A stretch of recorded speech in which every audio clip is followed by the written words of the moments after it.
ગાંધીનગરથી ખેડૂતોના હિતને લઈને એક ખૂબ મહત્વના સમાચાર સામે આવ્યા છે। ભારતીય કિસાન સંઘે રાજ્ય સરકાર સમક્ષ ખેતીના વીજ કનેક્શન સાથે જોડાયેલા ટેસ્ટ રિપોર્ટ ફીને રદ કરવાની માંગ કરી છે। આ મુદ્દે ઉર્જા મંત્રી ઋષિકેશ પટેલને પત્ર લખી તાત્કાલિક નિર્ણય લેવા રજૂઆત કરાઈ છે।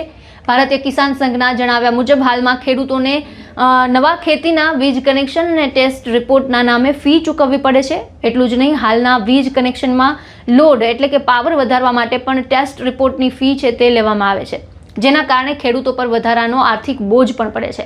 માટે ભારતીય કિસાન સંઘે રાજ્ય સરકારને ટેસ્ટ રિપોર્ટની ફી છે તે નાબૂદ કરવાની માંગ કરી છે। જો ફી ચાલુ રાખવામાં આવે તો તેના માટે રાજ્યભરમાં એક સરખા અને પારદર્શક દર છે તે જાહેર કરવામાં આવે તેવી પણ રજૂઆત કરવામાં આવી છે। શું કહ્યું હતું આ મુદ્દે ભારતીય કિસાન સંઘના મહામંત્રી આર.કે. પટેલે, તે સાંભળો। રમેશભાઈ, ઋષિકેશ પટેલને લેટર લખવામાં આવ્યો છે, પત્ર લખવામાં આવ્યો છે, એમાં શું ઉલ્લેખ કરવામાં આવે છે, શું માંગ છે? ખેડૂતો જ્યારે એગ્રીકલ્ચર કનેક્શન લેતા હોય છે ત્યારે એમનું કનેક્શન ટેસ્ટ રિપોર્ટના માધ્યમથી એમનું જે કનેક્શન છે એનો પાવર કન્ઝમ્પશન વગેરે રિપોર્ટની અંદર આવતું હોય છે, જે ઇલેક્ટ્રિકલ એન્જિનિયર દ્વારા દેવામાં આવતું હોય છે। એ ટેસ્ટ રિપોર્ટ ખેડૂતોએ જે તે વીજ કંપનીની ઓફિસની અંદર જમા કરવાનું, એની રકમ નોમિનલ હોતી હોય છે, પરંતુ એ જમા કરાવવા જવા આવવાનો ખર્ચ ગણીએ તો રકમ જે ભરવાની થાય છે એના કરતાં રકમ ઓછી છે। જે રકમ ભરવાની થાય એના કરતાં ખર્ચ વધી જતું હોય છે। એટલે વારે વારે ખેડૂતો દ્વારા ભારતીય કિસાન સંઘ સમક્ષ માગણી આવતી હોય છે કે ભાઈ આ ટેસ્ટ રિપોર્ટની ફી નાબૂદ કરવી જોઈએ। ટેસ્ટ રિપોર્ટ જમા કરાવવાની બાબત પણ ક્યાંક ના ક્યાંક ખેડૂતોને ખૂંચતી હોય છે। એટલે ખેડૂતો દ્વારા માગણી આવી હતી। આ માગણી અમે સરકાર સમક્ષ પણ મૂકી છે અને GERC Gujarat electricity regulation commission છે એની સમક્ષ પણ મૂકી છે કે ભાઈ ટેસ્ટ રિપોર્ટ છે એ ખેડૂત એની પોતાની જોડે રાખશે, તમે કનેક્શન જ્યારે જોઈન્ટ કરવા જાઓ ત્યારે તમે એને જોઈ લેજો। આવી માગણી કમિશન સમક્ષ પણ મૂકી છે અને રાજ્યના બંને મંત્રીશ્રીઓ, ઉર્જા મંત્રીશ્રી ઋષિકેશભાઈ અને રાજ્ય કક્ષાના મંત્રી કૌશિકભાઈ વેકરીએ બંને સમક્ષ આ માગણી મૂકી છે કે ભાઈ ટેસ્ટ રિપોર્ટ ફી નાબૂદી થાય અને ટેસ્ટ રિપોર્ટ પણ જે જમા કરાવવાની પ્રક્રિયા છે એ નહીં કરતો ખેડૂત પોતાની જોડે રાખે તો જવા આવવાનો ખર્ચ ઘટે અને જે કનેક્શનનો બેકલોગ વધી જાય છે એ પણ ના વધે, ઝડપથી ખેડૂતોને કનેક્શન મળે એ દિશાની માગણી ખેડૂતો દ્વારા ભારતીય કિસાન સંઘ સમક્ષ આવી હતી।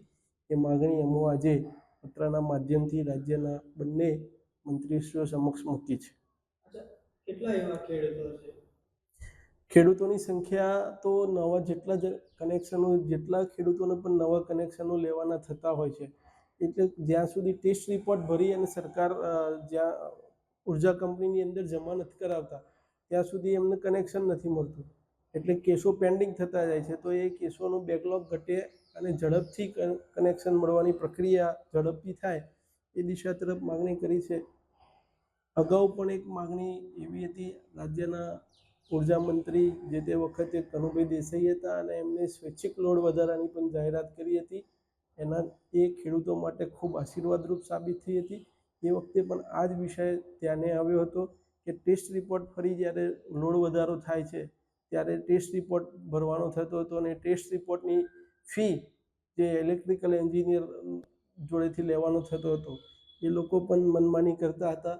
એટલે એ વખતે પણ અમે રાજ્યના મંત્રીશ્રી સમક્ષ માગણી મૂકી હતી અને ખૂબ મોટા પ્રમાણની અંદર ખેડૂતોને જે તે વખતે માન્ય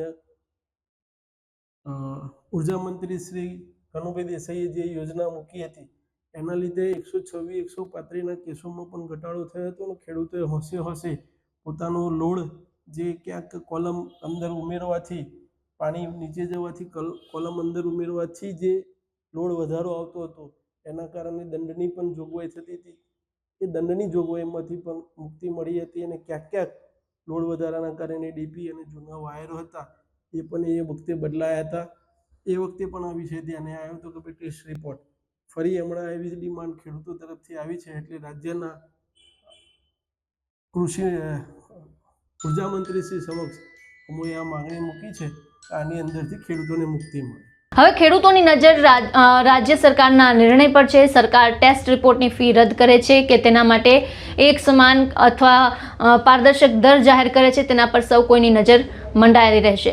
આ સમગ્ર મુદ્દાને લઈને આપના શું વિચાર છે? ખેડૂતોના આ મુદ્દાને લઈને આપનું શું માનવું છે? આપના મંતવ્ય અમને કમેન્ટ બોક્સમાં જણાવો અને તમામ ન્યૂઝ અપડેટ માટે અમારી સાથે જોડાયેલા રહો. નમસ્કાર.